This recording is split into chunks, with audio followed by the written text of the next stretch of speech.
A metallic squeal pierced the stillness of Hollow Creek as an old pickup lurched into view, its left wheel dragging and a stranger behind the wheel. The sound turned a few heads on the quiet main road, but most folks in Hollow Creek had long since learned to mind their own business. Cal Whitaker, bent under the hood of a rusted-out Chevy Impala, didn't even flinch.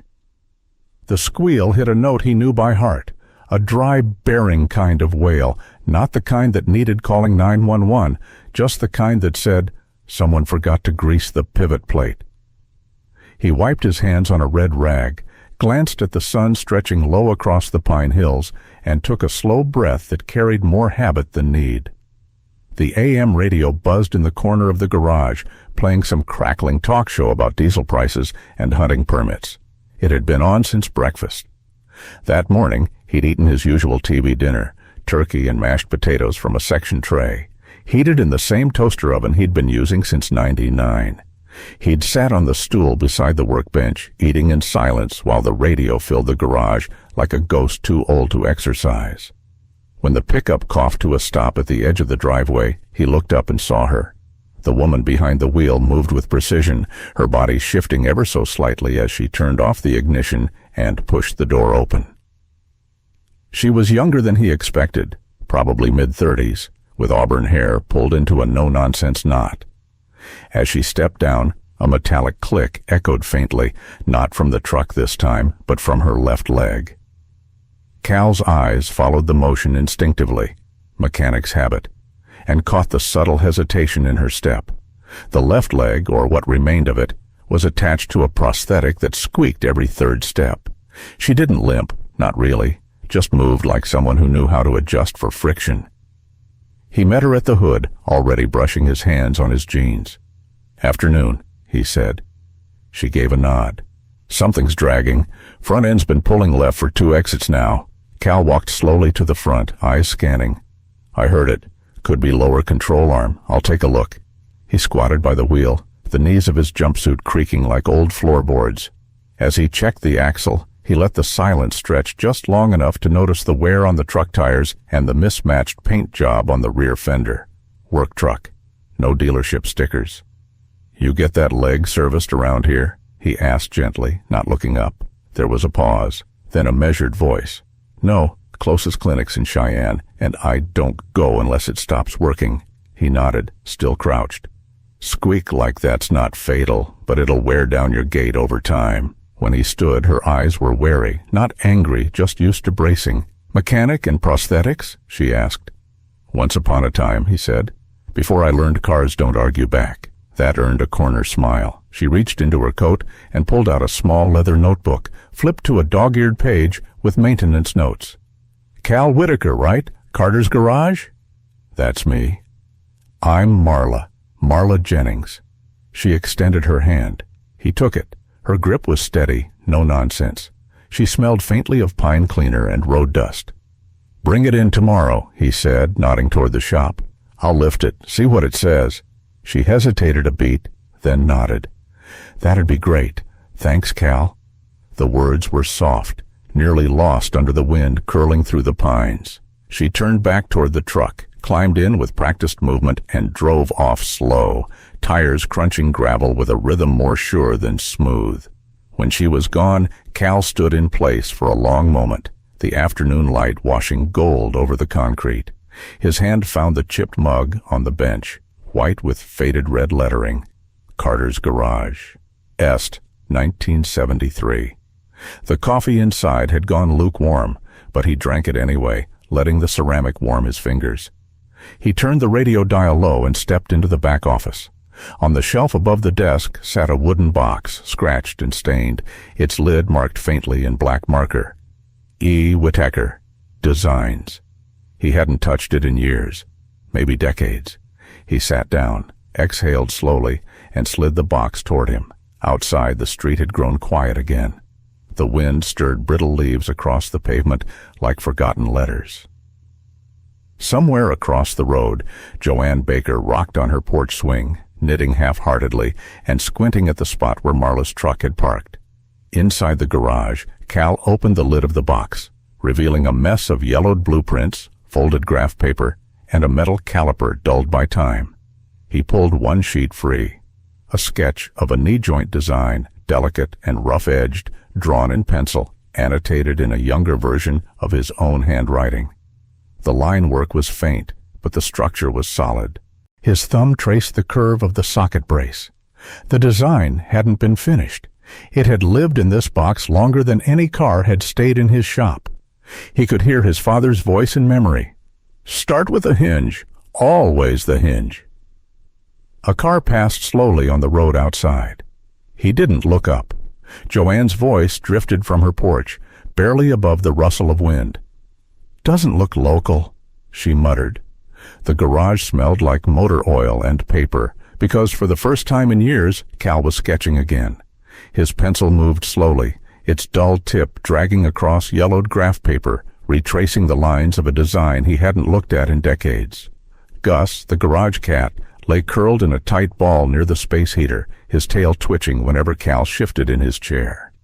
The heater buzzed unevenly, pushing out just enough warmth to keep the November chill from settling in the bones. Afternoon light streamed through the smudged windows, casting long shadows across the stacks of old manuals and coffee cans filled with bolts. He hadn't touched his father's drafting pencils since the winter his mother died. Back then, he'd packed everything away. The sketches, the ambition, the quiet belief that his hands could build something better than what the world gave people. But something about Marla's silence the day before, her directness, the way she didn't shrink from being seen, had stirred a current in him he couldn't quite name. He was still hunched over the paper when her truck rumbled up the drive. She parked with less noise this time. Cal noticed she'd shifted the wheel just enough to minimize the drag. Smart. She hopped out carrying a paper sack in one hand and 2 large diner cups in the other. As she stepped into the garage, the prosthetic gave a single squeak, then fell quiet. Cal watched, amused, as she nudged the door shut with her elbow. "Peace offering," she said, holding out the bag. "Muffins. Baked fresh by Hattie's granddaughter, probably." She looked half asleep. Cal wiped his hands on a rag before taking the bag. "Appreciated." She handed him a cup and nodded toward Gus. "Same cat?" "Only one I know who doesn't talk back," Cal said, and Marla laughed, soft and surprised. They sat on opposite sides of the workbench, the paper bag between them. She peeled open the top and pulled out a blueberry muffin, then watched Cal tear into his without a word. "So," she said between bites, "still want to look at the leg?" He nodded, setting his muffin down. "If you're comfortable." She angled herself sideways, lifting her pant leg just enough to expose the prosthetic joint. Cal knelt beside her, not out of obligation, but out of habit, inspecting the component like he would a worn-out part on a classic engine. "Hydraulic sleeves fatigued," he murmured. "This model isn't bad, but whoever assembled it didn't bother matching the stroke length to your height." Marla didn't flinch. "It's a Harker 82 joint, manufactured mid-range. They use standard pistons, not adaptive." Cal raised an eyebrow. "You know your parts." She shrugged, her tone casual. "I read." He stood, brushing off his knees. "You read, huh?" "Used to help build stuff," she said, picking at the muffin wrapper, "but mostly just read now." He considered her for a moment, then walked to the back shelf. After some rummaging, he returned with a rolled-up blueprint secured with a rubber band. He unrolled it carefully on the table between them. It was hand-drawn, annotated in fading pencil, a little wrinkled at the corners. The design was unmistakable, an above-knee prosthetic system with a rotating socket and modular alignment core. Marla leaned in, muffin forgotten. Her eyes scanned the page with quiet focus. "This yours?" she asked. "Long time ago. Tried to pitch it to a vet hospital outside Cheyenne. Got a rejection and a nice letter." She tapped a section of the knee joint. "You overcompensated on the rear tension coil. If you shifted the pivot brace 5 degrees counterclockwise, you'd stabilize it under mid-range loads." Cal blinked. "You read, huh?" She smiled faintly, not answering. They stood side by side for a moment, silent. Then he slid over a clean sheet of paper and handed her a pencil. She hesitated, then took it, beginning to sketch a correction over the joint diagram. He joined in a moment later, marking adjustments in the socket casing. Their movements were cautious but efficient, like two musicians learning to improvise for the first time in years. The country radio murmured something about snowfall warnings. Gus shifted closer to the heater. Joanne Baker, across the street, adjusted her curtain and stared through binoculars she claimed were for birdwatching. Her gaze narrowed at the sight of two figures at the workbench, talking over blueprints. She picked up her phone and dialed. "He's got someone in there," she said to her sister. "Don't look like brake fluid's all they're working on." Inside the garage, Cal barely noticed the world beyond his own walls. His space heater coughed, the fan slowing with a sputter. Marla looked at it, frowning. "This thing always sound like a dying raccoon?" "Sometimes it gets cranky when it's cold," Cal replied. She leaned over, popped the front grate off with a small tool from her pocket, and tapped a fuse casing. The heater whirred back to life with a smoother hum. She stood up, brushing off her hands.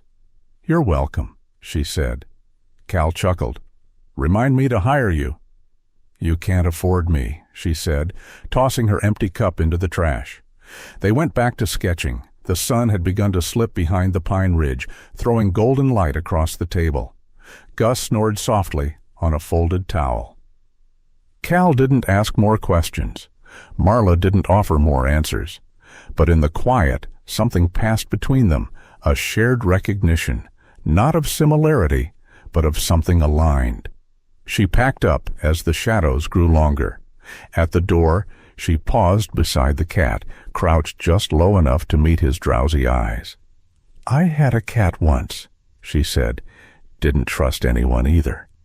The wind pushed against the garage door, but inside, something steady and unexpected was taking shape.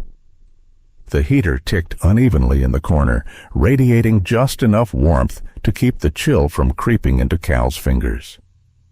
Outside, the night pressed in with long shadows and the smell of pine. Inside, the garage was a strange mix of workshop and sanctuary. Sawdust mingling with the solder, blueprints littered across the workbench, a half-full diner cup sitting forgotten near the edge. Johnny Cash mumbled softly from the radio, a crackle in the static giving each lyric a kind of ghostly weight. Cal adjusted the alignment bar with a slow, practiced turn of the wrench. "Keep your weight center," he said gently.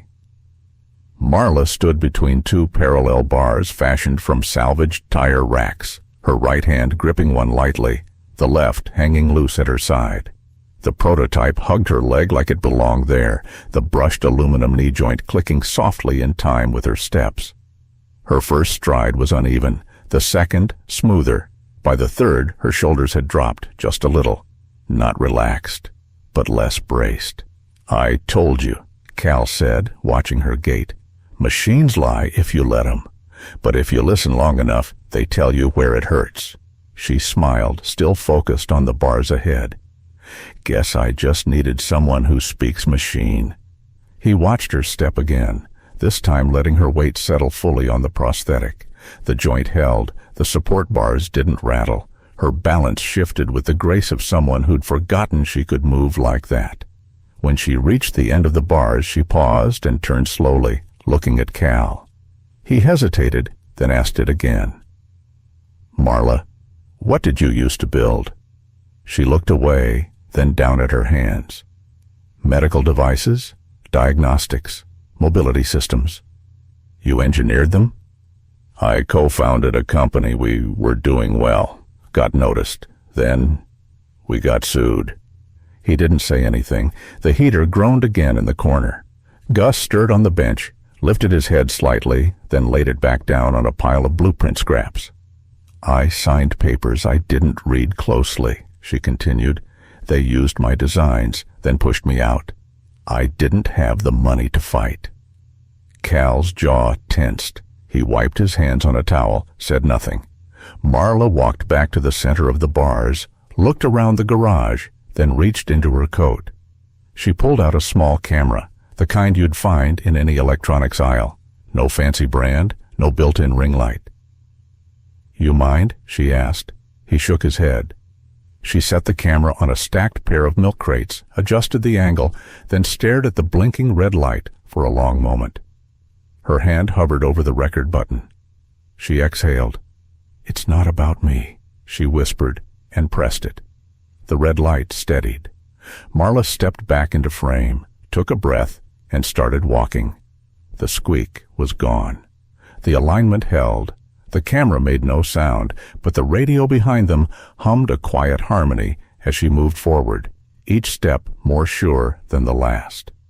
Halfway through, Gus jumped onto the workbench with a grunt, knocking a screwdriver onto the floor. Cal snorted. "Great timing." Marla grinned and kept walking. "He's just trying to steal the show." When she stopped, her chest rose and fell with a rhythm that wasn't quite exhaustion and wasn't quite relief. She walked over, hit stop on the camera, and let silence settle around them. Then she sat, pulled out her phone, and uploaded the clip to a veterans support forum. No title, no name, no commentary, just the video. "Should I tag it?" she asked quietly. He shook his head. "Let it be what it is." She nodded, hit submit, and logged off. The screen went dark. Neither of them moved. They sat there in the quiet, the heater humming, the smell of burnt solder still lingering in the air. Marla didn't look at the camera. She watched Cal as if the act of sharing the moment had been more important than the moment itself. Later that night, after she'd gone, after he'd cleaned the workbench and fed Gus and turned off the radio, Cal stood in the darkened garage and sipped what was left of his coffee. The sky outside was cloudless, deep and wide, the kind of cold that settled into the bones. Then he heard it, gravel crunching. Not one vehicle, several. He crossed to the window and gently pulled back the corner of the blind. 3 black SUVs idle outside, headlights off. The knock at the garage door was firm, but not urgent, like someone asking for help rather than demanding it. Cal stood just inside the threshold, eyes narrowed, a socket wrench still in one hand. Outside, the wind had shifted. The first flakes of snow drifted sideways through the moonlight, catching in the low beam of the single bulb hanging above the shop sign. The 3 black SUVs hadn't moved since they'd rolled in minutes earlier, their engines idling low like breath held in a quiet room. He turned down the heater, not off, and stepped toward the door. Gus stirred from the rag pile, but didn't rise. Earlier that night, Cal had told himself nobody shows up this late without trouble. But this didn't feel like trouble. It felt like something else, something that didn't wear sirens or boots but still shifted the air when it arrived. He opened the door. A man stood just outside the light's reach. Medium build, dark coat, salt and pepper hair cropped neat. No uniform, no clipboard. Just presence, the kind that fills a room before you know it. "Mr. Whitaker?" the man asked, voice calm, even. Cal didn't answer right away. The man stepped forward into the glow, extended a hand. "Luis Moreno, Veterans Adaptive Foundation." Cal blinked. "Don't know that name." "You wouldn't, but we know yours." Behind him, Marla appeared, coat zipped up, face unreadable, her breath puffed visibly in the cold. Moreno smiled gently. "We saw the video." Cal glanced at Marla. She met his gaze, didn't flinch. "May I come in?" Moreno asked. Cal hesitated, then stepped aside. They entered the garage together, boots scraping the concrete floor. Marla walked behind Moreno, her steps steady, deliberate. The heater clicked softly. Cal moved to the workbench, set the wrench down, and leaned against the edge. Moreno took in the space with a kind of reverence. Not inspection, but appreciation. "You built this," he said. Cal folded his arms. "Built a lot of things, most of them rust." "Not this one," Moreno said, eyes drifting to the sketches pinned on the wall, the prototype resting near a coil of wires. "We've been searching for something like this for years, something affordable, durable, built by someone who understands what it means to live with the work." Marla stepped closer. "I didn't tell you everything," she said quietly. Cal turned his eyes to her but said nothing. She continued, voice steady. I helped start a company 6 years ago. We specialized in adaptive mobility systems. We were good, too good. Investors got involved. I got pushed out after a lawsuit tied to a misfiled patent. My work disappeared into corporate archives. I didn't fight. I just left. Cal exhaled slowly, jaw set. I came here because I needed help, she said. Not just with the prosthetic, with remembering what this work used to feel like. Moreno reached into his coat and pulled out a folder. We don't want to buy you out. We want to partner, fund your design, build it right here, out of this garage, if you like. No red tape, no PR spin. You'd have full creative control. Cal stared at the folder, unmoving. Moreno placed it on the bench. You're probably asking why. Why not a lab in Denver or a startup in San Jose? Cal nodded once, barely. Because you did it without expecting anything back, Moreno said, and because people trust work done with hands like yours. The heater gave a low groan, and somewhere outside, a porch light flicked on across the street. Cal didn't speak. He reached for the folder, opened it slowly.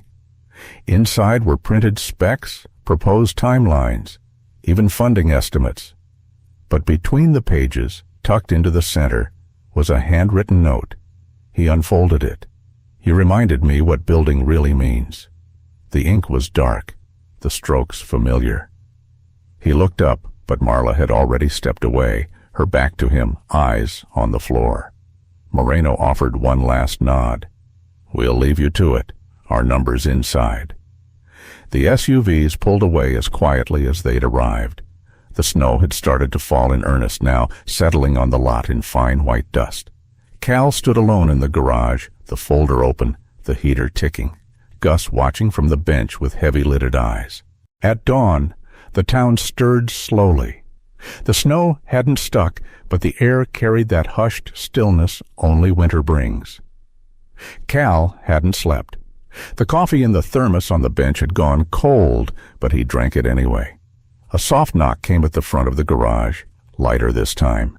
He opened the door to find a small basket wrapped in wax paper and a folded napkin placed neatly on top. The napkin read, I misjudged you. We all do sometimes.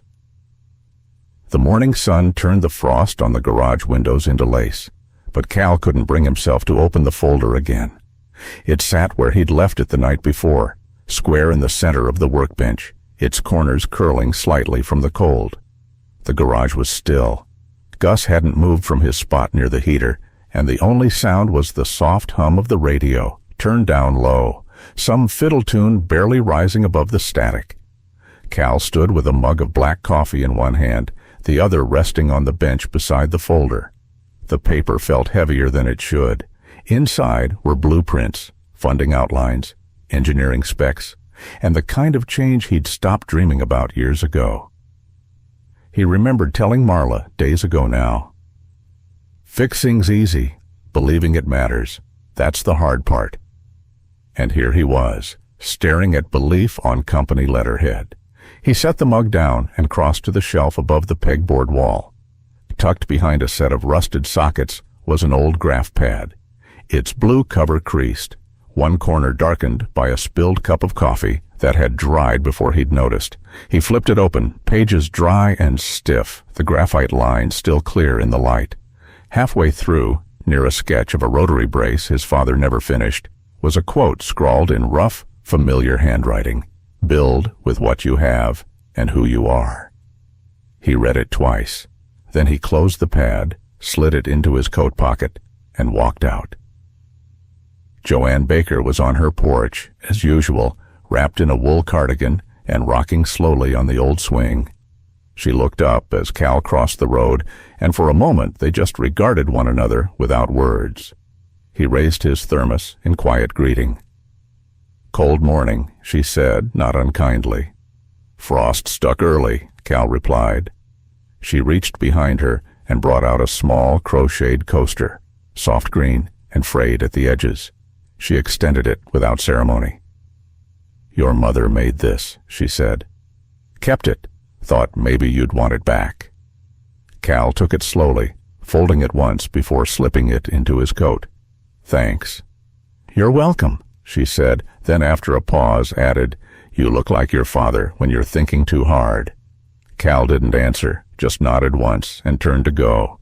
He stopped at Hattie's Diner next, mostly out of habit, but maybe also because something about the way the bell jingled over the door still felt like time hadn't run out. The place smelled like bacon grease and cinnamon. Thanksgiving decorations were taped to the windows, construction paper turkeys, and little handwritten signs about pie specials. He slid into a stool at the counter. The man 2 seats down, weathered and thick-shouldered in an old bomber jacket, glanced over. "You're the garage guy, right?" he asked. Cal glanced up. "That's me." The man nodded slowly. "Saw that video. Damn fine work." Cal didn't say anything, just gave the faintest nod. But something in his chest, long dormant, stirred like a coal catching fresh breath. By the time he returned to the garage, the frost had melted. The heater kicked on automatically as he stepped inside, and Gus yawned wide before resuming his nap atop the blueprints. Cal walked straight to the back cabinet and pulled out a metal box he hadn't opened in years. Inside were his drafting tools, compass, slide rule, templates for socket rings, and tension adjustments. Some had rusted, others were still sharp. He laid them out carefully on the bench, wiped each one with a soft rag, then blew a fine layer of dust from the corner of the workspace. The pencil he chose was dull, but it fit in his hand like it always had. He sketched slowly at first, then with more certainty. Lines gave way to forms, forms to functions. The prototype wasn't the end, it was the beginning. By afternoon, the bench was cluttered with overlapping papers, coffee rings, and sketches that leaned toward something new, stronger, lighter, simpler. Cal stood back, hands smudged with graphite, and reached for the phone. Marla picked up after one ring. "If we do it," Cal said, voice clear, "we do it here. No flash, no shortcuts. Just heart." There was a pause on the other end. Then the sound of her smiling came through like sunlight. "Then we'd better clear some space. There's a shipment truck on the way." Snow fell steady on Hollow Creek, but inside the garage, warmth glowed from shared laughter and soldering irons. The concrete floor, once scuffed with oil and silence, was now swept clean and covered in folding tables, dressed with flannel-patterned cloths. Pie tins and mason jars stood between thermoses of cider and trays of cornbread. Kids darted between toolboxes and tires, their footsteps echoing off the tin roof. The heater hummed in the corner, and Johnny Cash had been replaced by holiday jazz playing from an old portable speaker someone had duct-taped to a shelf. Cal moved through it all with grease on his collar and a pencil behind his ear. Every so often, someone stopped him to hand over a plate, or ask about a tool, or just nod in passing. He nodded back, still unused to being at the center of things, but not resisting it either. He hadn't celebrated much in recent years. Most Thanksgivings had passed with leftover stew and a quiet afternoon nap while the radio ran old news. But this year was different. In the center of the garage, Jorge Ramirez stood on 2 feet, his own right leg and a community-built left. The prosthetic was finished in matte steel with modular knee flex and a carbon footplate. He took a step forward, then another, and smiled wide. "Feels like it's part of me," he said, voice ringing through the rafters. Cal watched from the bench, hands clasped, shoulders slightly hunched, not from cold, but from the weight of something else. His eyes glistened, though he blinked it away. Marla stood beside Jorge, one hand steadying the young vet, the other holding a small package wrapped in paper the color of old blueprints. When she crossed the floor and handed it to Cal, her smile was soft, not showy. He opened it slowly. Inside was a sketch, cleaned and sharpened, mounted on thick cream-colored stock. His father's original field prosthetic design, hinged, hand-labeled, still bearing that crude ingenuity of someone who built from hope more than materials. "I found it under your bench," Marla said. "Cleaned it up, thought he might like to be part of today." Cal didn't speak, just nodded, the paper held steady in his hands. Nearby, Joanne Baker sat at one of the tables, sipping cider from a mason jar, scarf looped tight around her neck. She caught Cal's eye and lifted her cup. Later, she'd shuffle up and ask if he might help her grandson build something for the school robotics fair. He's got good hands, but he needs someone who listens. Hattie floated through the room like a general with pie crust on her sleeves, ensuring every plate stayed full.